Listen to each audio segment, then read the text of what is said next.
Good evening and welcome to Political Forum for Wednesday, October 31st. My name is Donya Mansubi. I'm a board member here at CAN TV and I'll be your host tonight. Today we welcome Illinois State Representative Sonya Harper, our names rhyme, the Donya and Sonya show, who represents the 6th District of Illinois. Thank you for joining us today. Thank you for having me. It's a pleasure to be here. Of course. So just for our viewers, you are viewing a live interactive program brought to you as a community service by CAN TV. Be sure to tell your friends that they can also watch the show online at cantv.org/hotline. We welcome your questions and comments for Representative Harper by calling us at 312-738-1060. That number is on the screen. During the next 25 minutes, we're going to try to take as many questions as we can, so be sure to call in. Really quick, Representative Harper, we're going to show our viewers your contact information. What is the best way for them to reach your office? All the normal ways. You can give me a call, send me an email, visit my website. You can even catch me on Facebook. So pretty much all of the normal ways that you reach anyone else, please feel free to reach out to my office. And here is her website. And we will be showing that again throughout the show. So why don't we begin with you telling us a little bit about yourself and then the district that you represent? Sure. So again, I represent the 6th District, which is a very diverse district right here in the city of Chicago. On my south end, I go to Marquette Park, so about 67th Street, up to about Kedzie. And then my north end, I go all the way to River North. And so I have all of the wonderful neighborhoods in between. That's Inglewood, West Inglewood, back of the Yard, New City, Bridgeport and Canaryville, South Loop, and a little bit of the Loop, as well as River North. And some of the big landmarks there is I represent the Sox Stadium, so down there on 35th Street. I also represent City Hall, and of course Kennedy King College over in Inglewood. So I love my district. Lived there my whole life, so proud to represent it down in Springfield. Nice. So how is it representing such a district that's so diverse, with so many diverse communities? It's very challenging, but one thing is I love people and I love communicating and I love talking. So I go out, I knock on doors, I go to community events, I'm in different resident associations and doing whatever I can to interact with the people on a daily basis. I also like to do a lot of outreach activities and meetings through my office. So sometimes when I can't get out, I love to bring people in to my office that way as well. Great. So of course, we can't not talk about Election Day. Election Day is coming up next week. Yes, it is. Next week. Yes. Lots of races are going to be decided by the polls. What kind of voter turnout are you expecting locally? And then, of course, what are you hoping comes out of the election? I am hoping and I am praying and I am expecting an increased voter turnout this time around. I think that in the past 4 years, especially on a state level, we went a couple of years without a budget. We've seen a governor that's really brought the state to its knees. And so I think there's a lot of excitement around changing that. And I do predict that we will see a little bit of an uptick in voter turnout. I surely am hoping so. Okay. So yeah. Great. And then after this election, what are your expectations as you head into the new legislative session? Continue to pass bills, right? Continue to pass bills that help to create a better quality of life for people here in the state of Illinois. There are a couple of things that I'm going to be taking over from this legislative session into next. I'm going to continue to work on my food policy issues, continue to make sure that we have affordable, healthy food in every neighborhood in Chicago and across the state. I'm going to continue my work in the areas of education, making sure that there is equity across the state, making sure that schools are properly funded, and making sure that every little boy and girl that deserves a quality education is able to access it easily in their own community. I also looking to get into some housing. I haven't taken on a lot of issues in the area of housing yet, and so I do have a couple of ideas that I'm excited to introduce this coming legislative session. Okay. Yeah. Can you talk about any of those ideas yet? Definitely. So I live in West Inglewood. Okay. It's an area that was very badly ravaged from the mortgage foreclosure crisis, and it left a lot of vacant and abandoned homes. And so there was a really good piece of legislation that they recently signed into law in New York that deals with the blight of the vacant and abandoned homes and really helps to turn that over for new housing. And I'm looking to maybe just try to see how we can implement that here in the state, of course in the city, but definitely that's a problem that we have. I see that New York is working on it, and I want to see how that could work here, yeah, for us. Definitely. Yeah. That's exciting. So really quick to just touch on the topics that you mentioned, let's talk a little bit about, you're talking about food and access to food. Yes. So urban agriculture. This past spring, you worked with the Illinois Environmental Council, Open Lands, which is a nonprofit here in Illinois, Advocates for Urban Agriculture, and the Chicago Food Policy Action Council to pass House Bill 3418. But the governor vetoed a portion of the bill that would offer property tax relief to urban farms. Can you talk a little bit about this legislation and why it's so important to the city that it be overturned? Great, I surely will. So House Bill 3418 is a bill that would create urban agriculture areas throughout the state. And I got the idea from the fact that we have urban agriculture districts in my neighborhood here in Inglewood. And so basically what they are is because of an answer to the large amount of vacant land that we have. We want to get it back to productive use. We also know that some of our communities are food deserts and lack economic opportunity. It comes off of the residence plan, actually, to use some of that vacant space for urban farming. And so what we've noticed, though, is that we need to provide better access to the land and also better access to the things that can to help an urban farmer keep their business sustainable. Right. So I found a piece of legislation, I believe, that is also passed in California and Missouri, and it just gives incentives to urban farms, right? And so the best way that a government can help a urban farmer, just like the government helps a rural farmer downstate, is by, helping them out with property tax abatements or reduction, and perhaps a reduction on water rates and like electricity. So that's what the bill did, and that's what it does. And we're actually going to be working to override the governor's veto when we go down in a couple of weeks here. Yeah. Great. So we have a call, it seems. Caller, are you there? Hello. Hi, how are you? Good, thank you. So my question is this. Last week we had a Powerball or Mega Millions, and there was like $1 billion it was won, and the person won in South Carolina. And I learned that in South Carolina you can win all that money and remain anonymous. And I wanted to know if that is the case in Illinois, because if I win that sort of money, I don't want to tell anybody. Is that something that perhaps we can work on, or is that something that is in the works? What's the status of being anonymous if you win the lottery in Illinois? Well, to be honest, I don't know what the exact statute on that. I could look it up. However, if you do have an idea for a piece of legislation, if it is not already law and you're interested in making that law, that's what I do for a living. And so I actually get a lot of bill ideas from my constituents. It's as easy as writing the bill, having a representative or senator introduce it, and then getting it passed and turned into law. So I don't know yet if there is a law that allows the lotto winner to remain anonymous here in the state, but that's very interesting. That is interesting. Yes. Huh. Thank you for your question.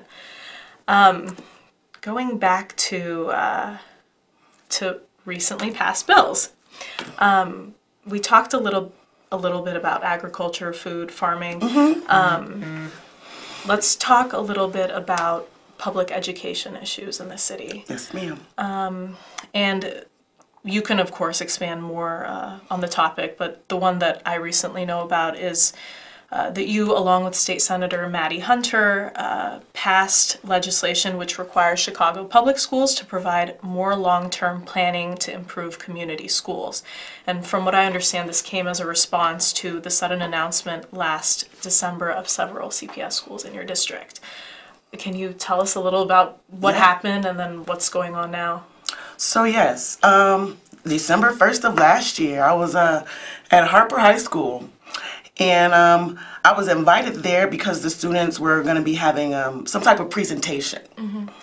But when I got there, I saw a letter myself, and I noticed that the reason why they were given a presentation is because they had heard that that was the day that their school was going to be announced that it would close.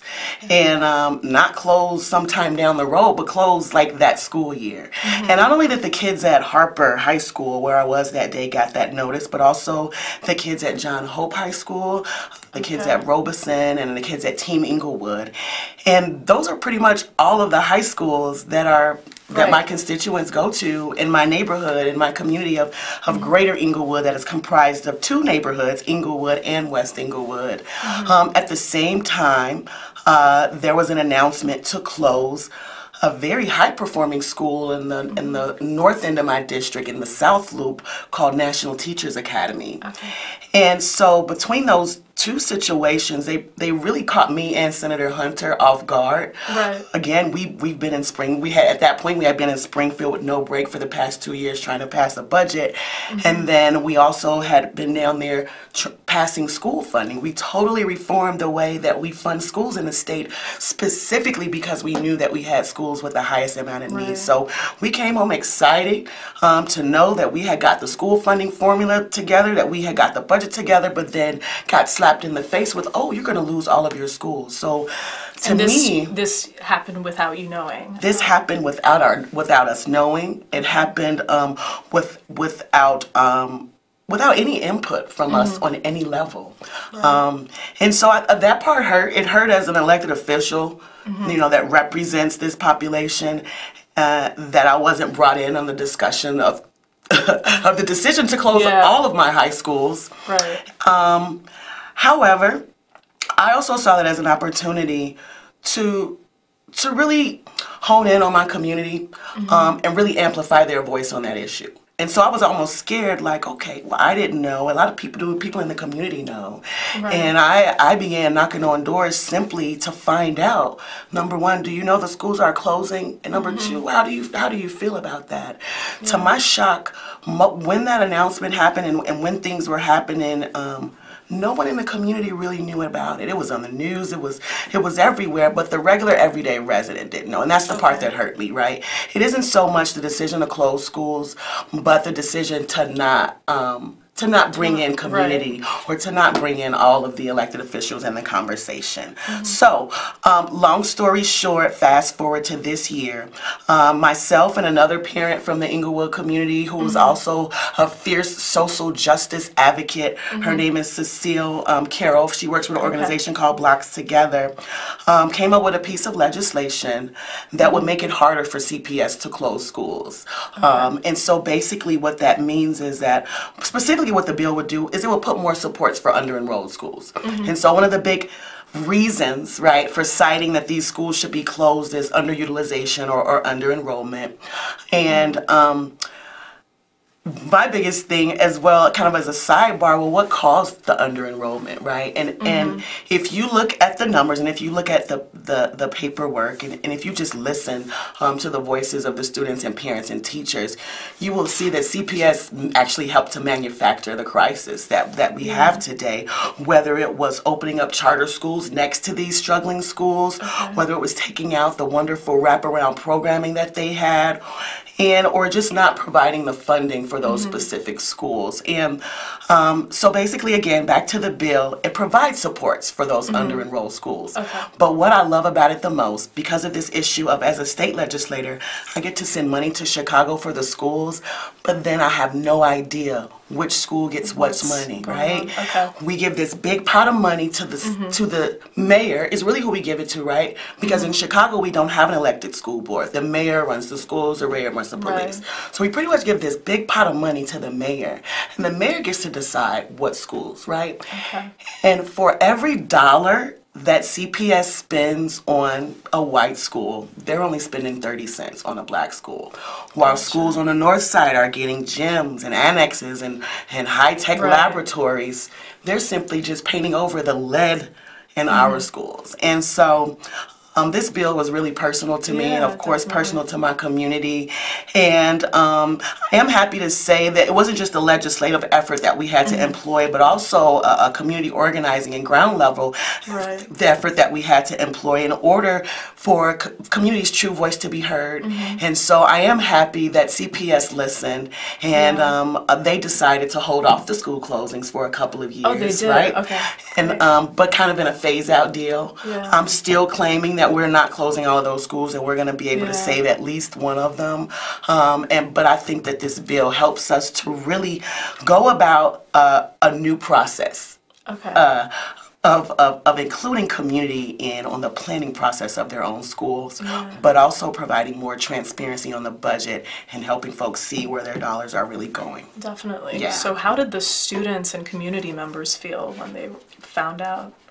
They were absolutely devastated. I can imagine. Absolutely devastated. When you talk about communities like mine, right, where everybody thinks the big headline is the violence, right? Well, it's not the violence that's the big headline, it's the root causes to violence, right? And one of the root causes to violence is a lack of good quality educational opportunities. And then what happens? So if I have a violent community and my only safe haven right now is my high school, well, what does that say about what you think about my life or the future of my life? You know, we talk about this school to prison pipeline in some of our communities. Well, if you take away my schools, then what is that, a straight to prison pipeline? And so, yeah, I'm really happy that Senator Hunter and also a couple of the aldermen, like Alderman Moore, have been really supportive of not only the legislation, but also the on-the-ground effort to organize the true community voice and made sure that CPS listened to them. And so this bill is actually just the state now directing CPS. This is not how you close schools anymore. This is how you're going to start that process. And I'm glad that they're starting to listen. Yeah. That's awesome. Yeah, thank you. Thank you. So it seems we have another caller. Caller, are you there? Hi, yes. I want to know what initiatives you're taking to motivate the people in your district to vote this upcoming election. Thank you. Good question. That's a very good question. You should know that I'm always motivating people to vote in every single election, and that's just the kind of person that I've always been. I used to actually run a neighborhood-based nonpartisan campaign called Inglewood Votes, where we would just educate voters on the issues, not necessarily who to vote for, but just on all of the candidates, the issues, and really really help them to get out to vote on their day. And so I pretty much continue to do that. It's not in a nonpartisan fashion as I used to be with my old group of friends who I miss so dearly. But I am actually doing a canvas this weekend. Okay. And I'm going to be doing it with ACLU and the Chicago Lawyers Committee for Civil Rights and also Chicago Votes. Okay. Where we're going to be going out on the streets and we're going to be educating people on their rights to vote, especially people who may have been previously incarcerated. So one of my passions, especially when I'm out knocking on doors in whatever community, I like to, enlighten people. And when I'm out registering people to vote, some folks, they immediately, want to turn away or say, or get ashamed. And as I pry them more, it's because they have a record and they believe that they can't vote. And so it always feels good to educate people, to let them know that in the state of Illinois, it does not matter if you have a criminal conviction. Right. Once you are released from prison, all you have to do is re-register, and we need your vote. After all, wouldn't you want to vote on the judges? Wouldn't you want to vote on the people that have so much bearing on the way that your life works every day? Definitely. So yes, always working to get the vote out, but more importantly, working to educate people on the issues, right? Right. Yeah. So then where is your... You just mentioned that you're doing this. Oh yes, so the canvas, we're meeting up at my office on 49th and Ashland on this Saturday, and we'll go out for a couple of hours. As we do, we usually go out in the south neighborhood, the south end of my district, Inglewood, Chicago Lawn, West Inglewood, back of the yards. It's pretty much our territory we're going to be getting through on Saturday. So thank you. Yeah, great. You should join Representative Harper for that. We have another caller. So, caller, are you there? Good evening, ladies. Why don't we just scrap the whole idea about charter schools and just think about, at least put on the table, talk about the voucher system. Can we look on the average? I'm talking turn the cost-wise. It costs more money to send a child, talking about the cost-wise, to a public school and then a private school, and we look at what we get in return of a child get a poor education. So give parents a much more choice. And when you look at these charter schools, it's all about somebody see something where they can make money.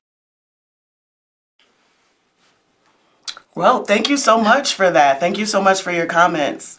As it relates to charter schools, public schools, all types of schools are in my district, and my job as a state representative is to make sure that every kid gets what they need in every school, be it public, private, or charter. Yeah. Great. So Representative Harper, we have just a few minutes left in tonight's show. Are there any final comments you want to make? Any final comments? No, but just that my office is an open door. It's not just for my constituents, but for all people who want to be more involved in politics, want to be more involved in government, or just want to be more involved in building true community power. Sure, there are issues, that I love or that brought me to this life, but I'm a former journalist and I'm a lifelong learner. I know that. Yes, I am. I spent 10 years working in TV news. I worked for Fox, NBC, and CBS. That's why you're so WBBM. good at this. And so, so that means, that I like to learn about an array of different subjects. And I also love to communicate and teach people. And so in any way that we can be partners in that, as it relates to creating a better quality of life for the people in the city and the people in the state, I'm open. I love to collaborate and partner on different events and just keeping our constituents and our neighbors engaged in building a great city. Great. Yeah. Well, thank you for being here. So again, if you need to reach Representative Sonya Harper, here is her contact information right there. And again, thank you to our viewers for calling in tonight. Thank you, Representative Harper, for appearing on the show. Thank you. Thank you for having me. And our telephone technician has been Sylvia. Thank you, Sylvia, for all your work tonight. And Political Forum is brought to you as a community service by CanTV. Please join us every Wednesday night at 7 p.m. on CanTV 21 and cantv.org/hotline. Happy Halloween and good night. Good night.